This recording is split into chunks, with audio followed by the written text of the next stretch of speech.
Good morning mga ka-hunter. Another day at another hunt na naman tayo mga ka-hunter. So andito tayo ngayon sa bundok. 6 o'clock na mga ka-hunter. Hindi pa rin kami nakakapaglatag dahil hindi maganda ang panahon mga ka-hunter. Maulan. Iba nga naman talaga pag pangati yung pinag-uusapan eh. Kahit alam mo na hindi maganda ang panahon, aakyat pa rin sa bundok. May kasama ako ka-hunter. Dalawa kami dahil dumayo kami sa kabilang baryo. Napakaganda dito mga ka-hunter, kitang kita yung view. Ayun o, hindi pa kami nakakapaglatag mga ka-hunter. Maghihintay kami ng maninilaok mga ka-hunter kahit abutin kami ng hapon dito mga ka-hunter dahil may mga baon din kami. Ang ganda ang view dito ka-hunter oh.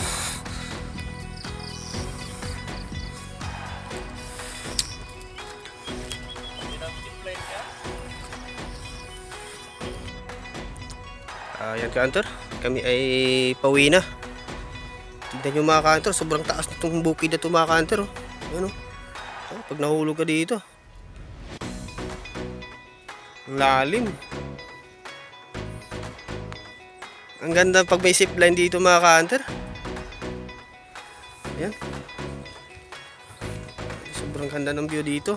Ayan mga ka-hunter, magpapahinga na kaming dalawa.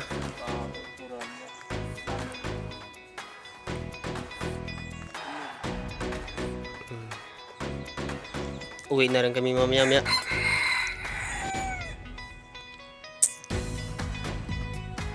Wala rin swerte yung kasama ko mga ka-hunter.